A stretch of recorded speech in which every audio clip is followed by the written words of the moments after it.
ఒకప్పుడు నెల్లూరు జిల్లా ప్రాంతం నుంచి రంగారాయుడు గారిని ఒక ఆయన భద్రాచలం వచ్చారు. ఆయనకి కోరిక, భద్రాచలంలో ఉత్సవమూర్తికి కళ్యాణం చేసేటప్పుడు వైరముడి అంటే అది ఇలా ఉంటుంది, ఆ వైరముడి చేయించాలి కిరీటం అని. ఎలా? పాపం ఆయన దగ్గర డబ్బు లేదు, వైరముడి చేయించాలని కోరిక.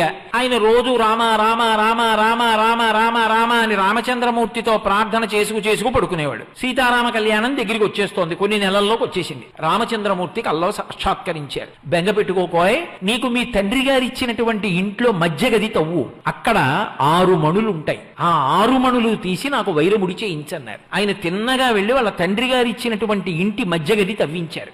6 మణులు దొరికాయి. 6 మణులతో వైరముడి చేశారు.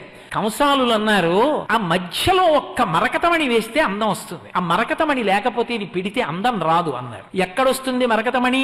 పాపం ఎలాగైనా సంపాదించాలని ఆయన భారతదేశం అంతా తిరిగాడు రంగారాయుడు గారు. ఆ 6 మణుల మధ్యలోకి ఇమిడేటటువంటి మరకతమణి ఎక్కడా దొరకట్లేదు. మరకతమణి ఎలా? ఆయన బెంగపెట్టుకున్నాడు.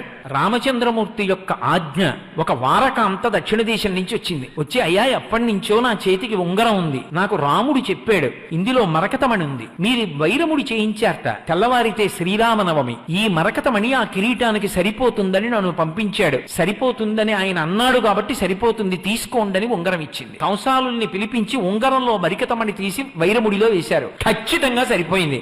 ఇప్పటికీ భద్రాచలం సీతారామ కళ్యాణంలో ఆ వైరముడే పెడతారు. అంత సత్యం. అందులో ఇంకా ఏమీ మీకు సందేహం అక్కర్లేదు. మహానుభావుడు పలుకుతాడు, గోదావరి తల్లి పలుకుతుంది. అందుకే వామాంకస్థిత జానకీ పెరిలి సత్కోదండ దండంకరే చక్రం చోద్భకరేణ బాహుయుగడే శంఖం శరం దక్షిణే బిభ్రాణం జలజాత పత్రనయనం భద్రాద్రి మూర్ధిని స్థితం కేయూరాది విభూషితం రఘుపతిం సౌమిత్రియుక్తం భజే. ఆ రామచంద్ర ప్రభువే భద్రాచలంలో విలిసి ఉన్నాడు అని స్పష్టంగా శంకర భగవత్పాదాచార్య స్వామి వారు తన ప్రార్థనా శ్లోకంలో ఆవిష్కరించి ఉన్నారు.